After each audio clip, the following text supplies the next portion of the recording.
एक और बड़ी खबर आपको बता दें, जो बाइडेन ने नाटो चीफ से बातचीत की है। जेंस स्टोल्टनबर्ग से बातचीत हुई है। पोलैंड में रूसी मिसाइल गिरने पर यह बात हुई है। तो पहले पोलैंड के राष्ट्रपति ने जो बाइडेन को ब्रीफ किया कि अब आगे क्या करना है और क्या हुआ है। अब इसके बाद जो बाइडेन ने जेंस स्टोल्टनबर्ग नाटो चीफ से इस पूरे हमले के बाद बात की है। आगे की रणनीति पर दोनों में चर्चा हुई है।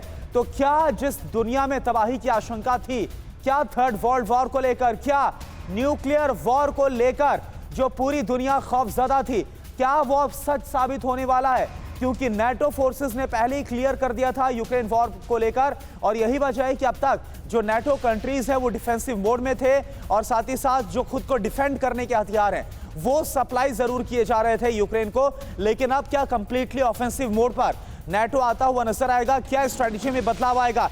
ये 10 तस्वीरें इस वक्त की जो खौफनाक परिस्थिति बन रही है उसको आपको समझाने के लिए काफी है।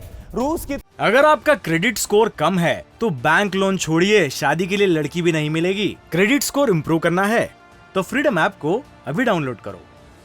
तरफ से बड़ा मिसाइल हमला बोला गया।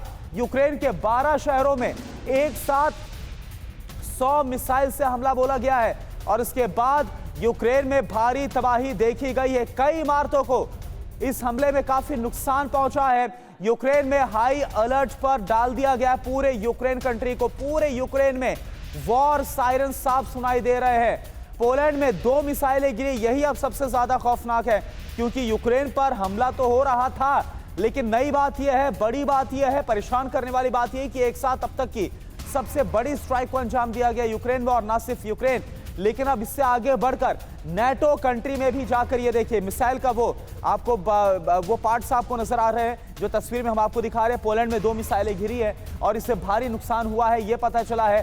पोलैंड में हमले से भारी तबाही, ये देखिए आसमान में आपको उठता हुआ काला धुआं नजर आ रहा है। ये अलग अलग वीडियोस हम आपको दिखा रहे हैं, और अब मिसाइल हमले की जो जांच है वो शुरू कर दी गई है। इसके बाद तुरंत ही नाटो की जो आपात बैठक है वो भी कॉल की गई, और साथ ही बाइडेन ने पूरा अपडेट लिया है पोलैंड के राष्ट्रपति से। नाटो चीफ जेंस स्टोल्टनबर्ग को ब्रीफ किया गया है। अब आगे की जो स्ट्रेटजी है वो क्या होगी, इस पर चर्चा हुई है। और वहीं देखिए बड़ी खबर ये भी आपको बता दें, पोलैंड पर हमले को लेकर नाटो की अहम बैठक। पोलैंड ने नाटो की बैठक बुलाने की मांग की थी। बाली में G20 की बैठक के बीच नाटो की तरफ से आपात बैठक बुलाई गई है। तो एक तरफ देखिए G20 में जो शीर्ष नेता हैं वो बिजी हैं, वहीं दूसरी तरफ जब यहां पर जो टॉप लीडर्स बिजी थे उसी दौरान ये बड़ा हमला बुलाया गया।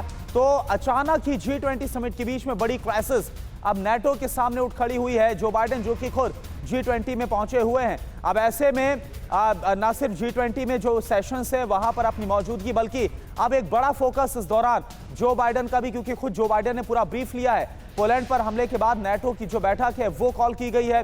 पोलैंड ने नाटो की बैठक बुलाने की मांग की थी। बाली में G20 की बैठक के बीच नाटो ने आपात बैठक बुलाई है। तो कैसे G20 जहां पर दुनिया की जो 20 सबसे बड़ी इकॉनमीज है इसके टॉप लीडर्स मौजूद है, अब पूरी तरह से जो फोकस है वो एक बार फिर से रूस यूक्रेन वॉर पर शिफ्ट हो गया है। और हालांकि रूस यूक्रेन वॉर को लेकर चिंता तो जाहिर की गई थी।